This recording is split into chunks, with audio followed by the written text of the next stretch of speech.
My self Amit Kumar Singh. बच्चों, आज मैं क्लास 11 का चैप्टर 1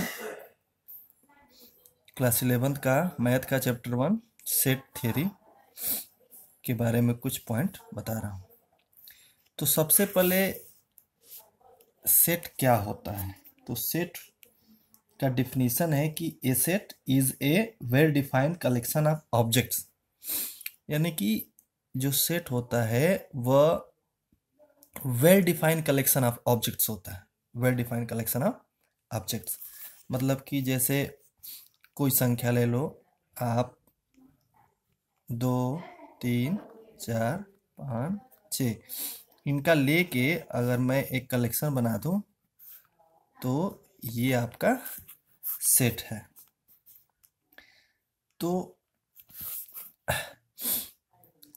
सेट को लिखने का क्या तरीका होता है कि सेट का जो भी कलेक्शन हम लिखते हैं उसको एक कर्ली ब्रैकेट लगा के उसके अंदर उसके कलेक्शंस को लिखते हैं और प्रत्येक कलेक्शन जो है एलिमेंट के नाम से जाना जाता है। और सेट को रिप्रेजेंट करने के लिए इंग्लिश के capital letter A B C D जो भी है अपनी सुविधा अनुसार हम जो भी है उसको ले सकते हैं। Capital A, capital B, capital C जो भी आप रखना चाहो उसको रख सकते हैं। कर्ली ब्रैकेट में इसको लिखा जाता है। और और इस और इसके प्रत्येक ये जो 2, 3, 4 पर जो भी हैं, जो भी आप एलिमेंट लिखिए वह सबसे पहली बात की प्रत्येक एलिमेंट के बीच में कामा होना चाहिए। और कुछ रूल्स होते हैं सेट को रिप्रेजेंट करते समय कि कोई भी एलिमेंट एक ही बार लिखा जाता है। जैसे एक ही एलिमेंट 2 या 3 बार नहीं लिखा जाता, यानी कि रिपीटिशन सेट में नहीं अलाउ होता है।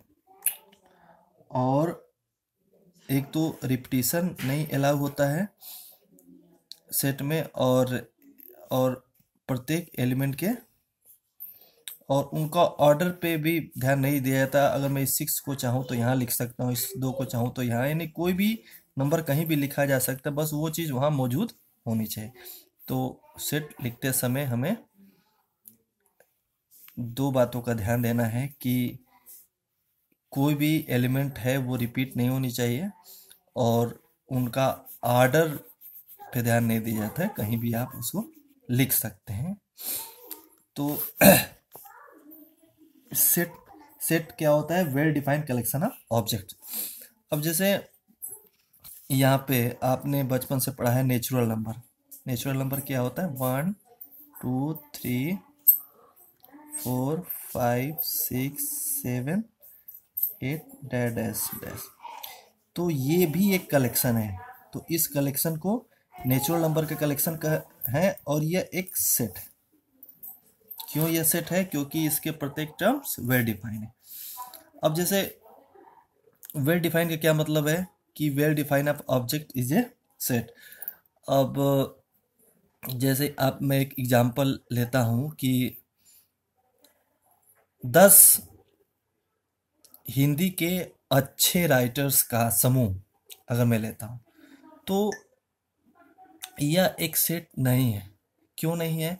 क्योंकि देखिए, मैं अगर 10 अच्छे राइटर का समूह बनाऊंगा तो मैं कुछ अलग बनाऊंगा और कोई दूसरा व्यक्ति वही 10 अच्छे राइटर का समूह बनाता है तो वो कुछ और बनाएगा। यानी कि कहीं ना कहीं 2 या 3 व्यक्ति अलग अलग लेके इस चीज़ को बनाते हैं तो उनके सेट में अंतर आएगा। तो ये चीज़ नहीं होनी चाहिए, अंतर नहीं होनी चाहिए। अब जैसे यहीं पे कोई संख्या 2, 3, 4, 5, 6 लेके मैं बनाऊं या कोई और बनाए, वो सेम रिजल्ट देगा ना। तो मतलब अलग अलग व्यक्तियों द्वारा बनाने पे भी जो भी सेट सेम रिजल्ट देता है तो उसको वेल डिफाइंड कलेक्शन हम कहते हैं। तो यहाँ मैं एक डिफिनेशन लिखता हूँ।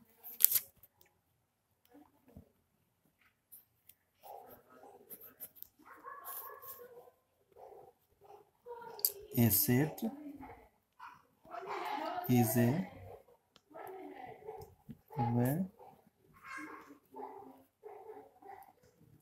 Defined collection of object।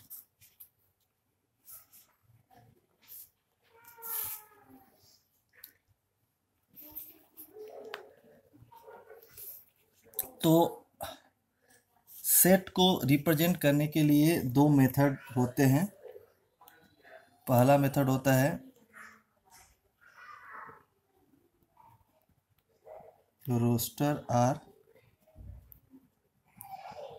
Tabular form और दूसरा होता है सेट बिल्डर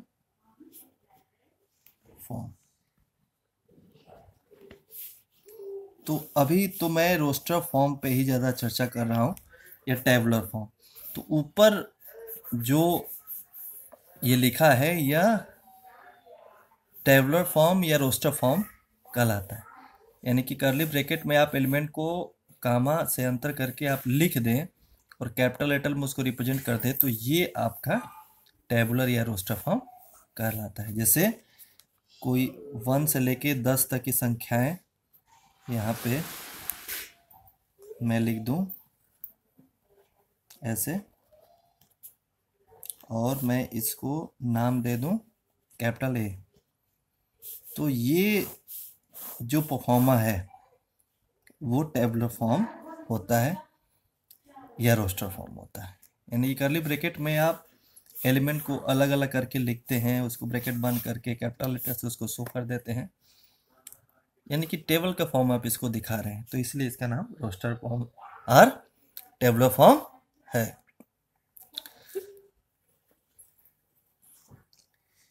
अब सेट के एक्सप्लेनेशन के लिए एनसीईआरटी का जो सेट बिल्डर फॉर्म को भी एक्सप्लेन करूंगा, लेकिन पहले उससे पहले थोड़ा सा सेट के कॉन्सेप्ट को और क्लियर कर लिया जाए।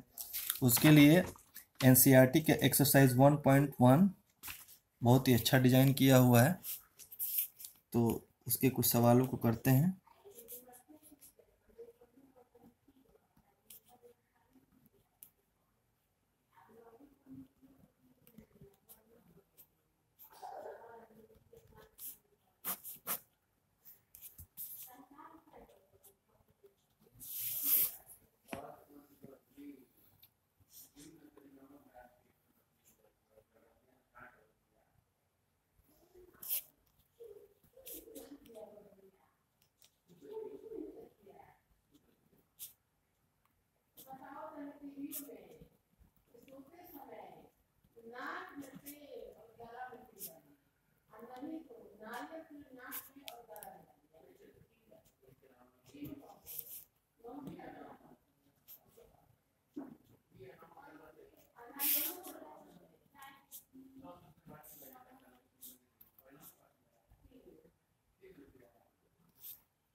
यहाँ पे पहला क्वेश्चन है कि जैसे दिया है कि which of the following are set, justify your answer. पहला क्वेश्चन है कि the collection of all the month of a year beginning with letter J, beginning with letter J, the collection of all the months of a year beginning with letter जे।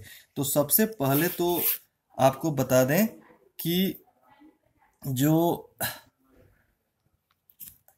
यहाँ पे आप देख रहे हैं कि जे से स्टार्ट होने वाले मंथ आपके जनवरी,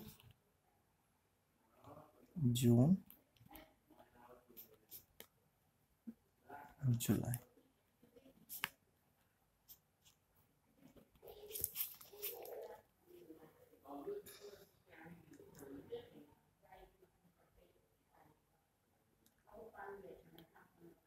तो जे से स्टार्ट होने वाले आपके 3 मंथ हैं, जनवरी, जून और जुलाई।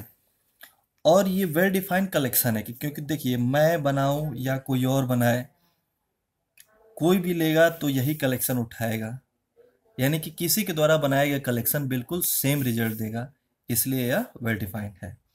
तो चूंकि यह वेल डिफाइंड है इसलिए यह इसको हम सेट कह सकते हैं। इसको रोस्टर फॉर्म रिप्रेजेंट करने का तरीका क्या होना चाहिए? देखिए, जितने भी नेम ऑफ द मंथ हैं, जैसे जनवरी, जून, जुलाई, उनको अलग अलग लेके उनको कामा से सेपरेट कर देंगे और कर्ली ब्रैकेट लगा देंगे, और वहाँ उसको रिप्रेजेंट करने के लिए किसी पूरे सेट को रिप्रेजेंट करने के लिए कोई कैपिटल लेटर ए या बी यूज कर सकते हैं। तो यह एक सेट है क्योंकि इसका कलेक्शन वेल डिफाइंड है। दूसरा क्वेश्चन,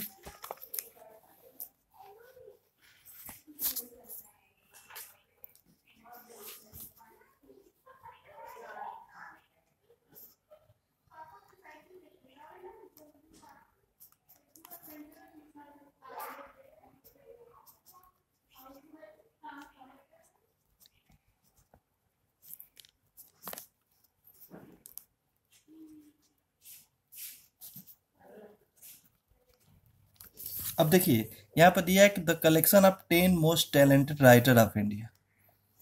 देखिए ये सेट नहीं हो सकता, क्योंकि देखिए मेरी नज़र में 10 व्यक्तियों का अगर कलेक्शन करना हो तो मैं कुछ और करूँगा, और अगर मैं ये काम आपको दूंगा तो आप किसी और महान व्यक्तियों का कलेक्शन लेके चलेंगे, यानी कि अलग अलग व्यक्ति जब 10 मोस्ट राइटर का कलेक्शन बनाएंगे तो वो अलग अलग रिजल्ट देगा, इसीलिए यह सेट नहीं होगा। सेट होने के लिए क्या चीज़ इंपॉर्टेंट है कि चाहे कोई भी बनाए कलेक्शन बिल्कुल सेम आना चाहिए, अगर सेम नहीं आया तो वो सेट नहीं है। इसीलिए कहा जाता है कि सेट एक well defined collection of object होता है, तो यह एक सेट नहीं है, तो इसलिए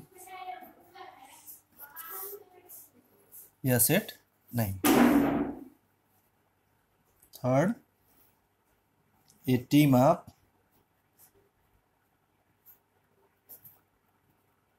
eleven best cricket batsmen of the world.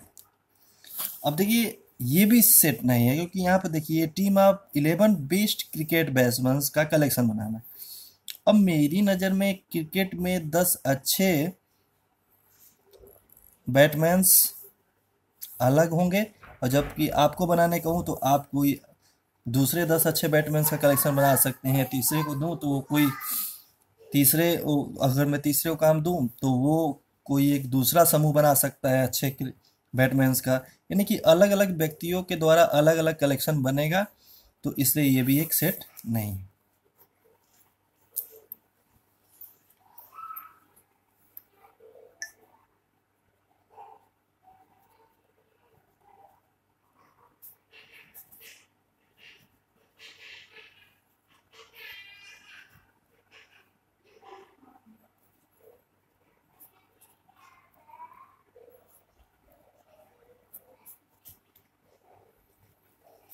The collection of all boys in your class, यह एक सेट है क्योंकि इसका कलेक्शन वेल डिफाइंड है। क्यों है? क्योंकि मान लीजिए कोई क्लास है तो उसमें 20 या मान लीजिए टोटल 25 बच्चे हैं, तो उस पर्टिकुलर क्लास में वही 25 बच्चे होंगे, तो चाहे मैं उन बच्चों का कलेक्शन बनाऊं या आप बनाएं या कोई भी व्यक्ति बनाए, कलेक्शन तो वही रहेगा, क्योंकि उनकी संख्या फिक्स है, उनके नाम फिक्स है, और उनका कलेक्शन बनाएंगे तो अलग अलग व्यक्ति भी उस कलेक्शन को बनाता है, तो वही कलेक्शन बनाएगा जो मैं बनाऊंगा, इसलिए यह एक सेट का एग्जाम्पल है।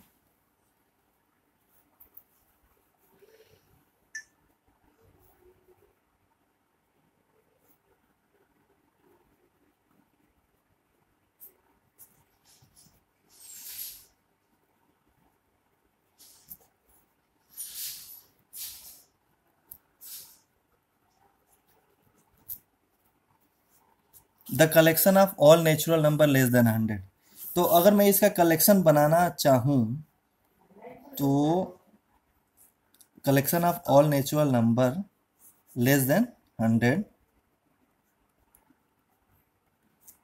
आगे डॉट डॉट डॉट करके लेस देन 100 है।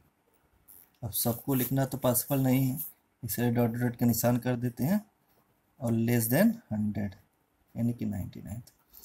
तो ये देखिए, the collection of all natural number less than 100, ये भी एक सेट है। The collection of all natural number less than 100, क्योंकि ये कलेक्शन मैं बनाऊं या कोई और बनाए, सबका रिजल्ट यही आने वाला है, रिजल्ट में अंतर नहीं आएगा। तो इसलिए यह एक सेट का एग्जाम्पल है और इसको रोस्टर फॉर्म में रिप्रेजेंट किया गया है। प्रत्येक एलिमेंट को कामा के द्वारा अलग किया गया है और कर्ली ब्रैकेट में बंद करके उसे किसी कैपिटल लेटर से आप रिप्रेजेंट कर दीजिए।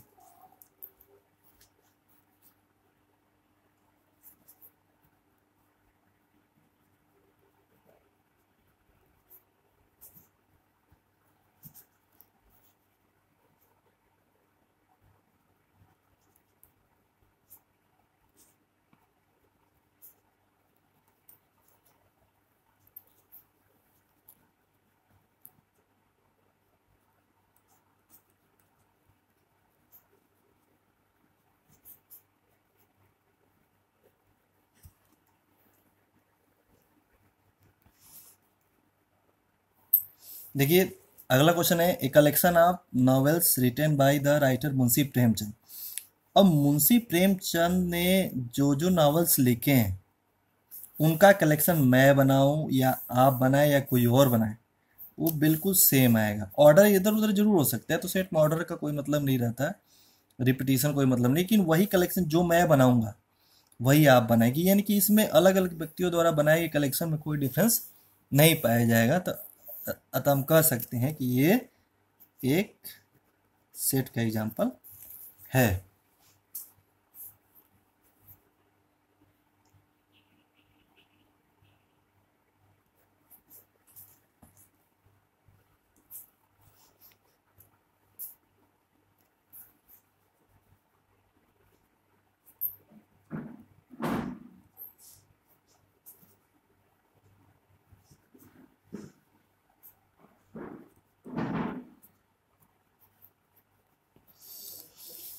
Collection of all even integer, ये भी एग्जाम्पल है सेट का, क्योंकि अगर यहाँ पे कलेक्शन में बनाऊं तो collection of all even integer, collection of all even integer, तो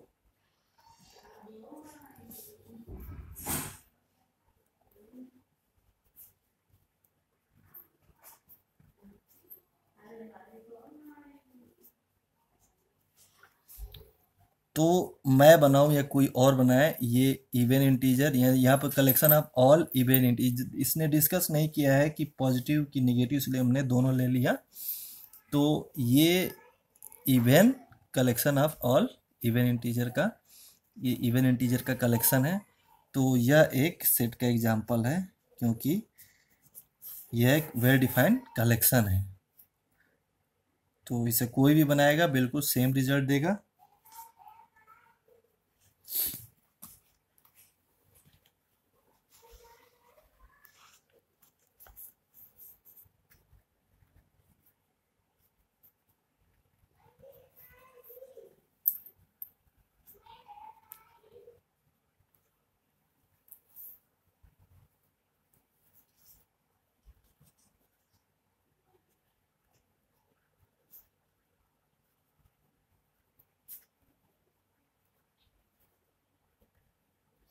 देखिए, the collection of question in this chapter, ये भी एक वेल डिफाइंड कलेक्शन है, क्योंकि the collection of question in this chapter, तो चैप्टर में जो भी क्वेश्चन होंगे वो फिक्स होंगे, तो उनको मैं बनाऊं या कोई और बनाए कलेक्शन, वो वही कलेक्शन को रिप्रेजेंट करेगा, तो इसलिए यह सेट है।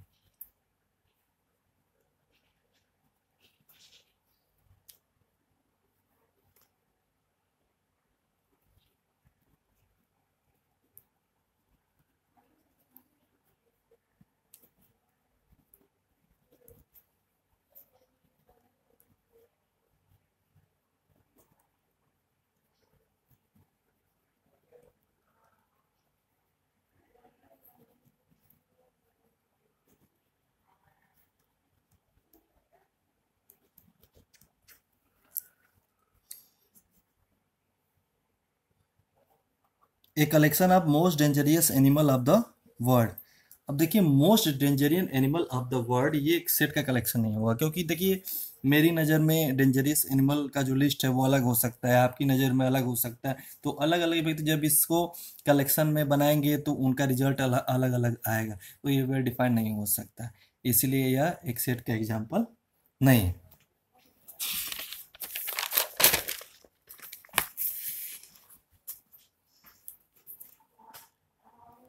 सेकेंड क्वेश्चन,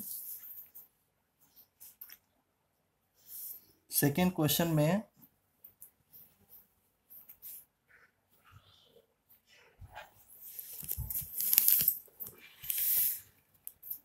एनसीईआरटी का सेकेंड क्वेश्चन मैं आपको दिखा रहा हूँ। यहाँ देखिए सेकेंड क्वेश्चन है कि एक सेट है, लेट ए इक्वल टू 1 2 3 4 5 6। अब कह रहा है कि insert the appropriate symbol belongs to does not belongs to in the blank spaces. तो ये सिंबल बिलोंग्स टू का होता है, ये डज नॉट बिलोंग्स टू का होता है। तो यहाँ पे सेट दिया है और इसके संबंध में इस पे इस चिन्ह को यहाँ पे भरना है। तो सबसे पहले इस सेट को लिखते हैं और इस साइन के बारे में थोड़ी सी चर्चा आपसे करते हैं। ये सेट दिया है,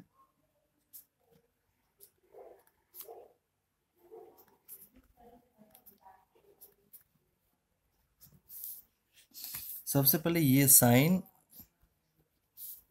बिलोंग्स टू का है,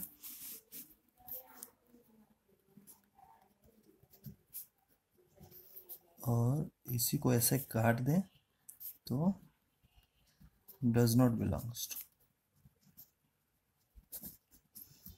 अब देखिए इसका मतलब क्या है, इसका मतलब है कि देखिए इस सेट में 1 है तो इसमें मौजूद है, 2 है मौजूद है, तो ये बिलोंग्स टू कहे जाएंगे। मतलब 1 इसमें बिलोंग करता है, मौजूद है। 2 इसमें है तो 2 इसको बिलोंग करता है। 3 इसको बिलोंग कर, इस सेट में है, एलिमेंट है ना। तो एलिमेंट अगर सेट में मौजूद है तो वो बिलोंग्स टू कहलाएंगे। 3 इसमें बिलोंग्स टू है, 4 इसमें बिलोंग्स टू है, 5 बिलोंग्स टू है, 6 बिलोंग्स टू। अगर यहीं पे 8, यहाँ 8 के बारे में अगर मैं चर्चा करूं तो देखिए 8 इसमें है नहीं है ना, तो मैं 8 को क्या लिखूंगा कि 8 डज नॉट बिलोंग्स टू। तो अगर कोई एलिमेंट सेट में है तो वो उसके साथ बिलोंग्स टू का साइन लगेगा, और अगर कोई एलिमेंट उस सेट में नहीं है तो उसके साथ डज नॉट बिलोंग्स टू का साइन लगेगा। अब देखिए सेट में एक एलिमेंट को एक ही बार लिखा जाता है, इस 2 को एक ही बार लिखा जाएगा। 2 अगर 2 3 बार है तो उनको हटा के एक ही बार 2 लिखा जाएगा, यानी कि रिपीटिशन अलाउ नहीं है। और दूसरी चीज ये है कि इनके ऑर्डर पे भी ध्यान नहीं दिया, तो कोई भी एलिमेंट कहीं भी लिखा जा सकता है। तो पहला क्वेश्चन करते हैं, ये दिया है 5 ए सेट है, तो आप ही बताइए इसमें 5 है ना, तो 5 ये बिलोंग्स टू का साइन है, डज नॉट बिलोंग्स टू का साइन है। तो ये 5 बिलोंग्स टू ए। दूसरा 8 यहाँ मौजूद नहीं है, जब नहीं है तो does not belongs to. Third 0, अब देखिए 0 भी नहीं है ना, तो डज नॉट बिलोंग्स टू।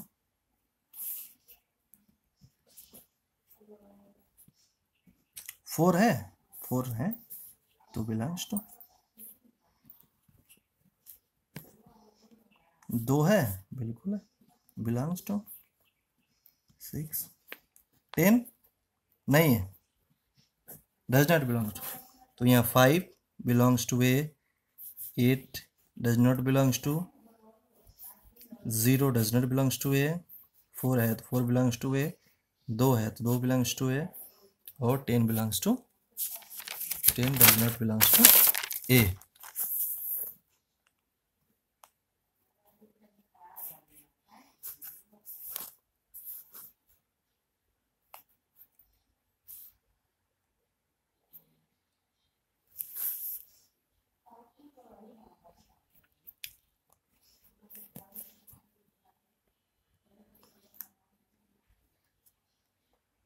फिलहाल आज के लिए इतना ही। आगे क्वेश्चन मैं कल चर्चा करूँगा।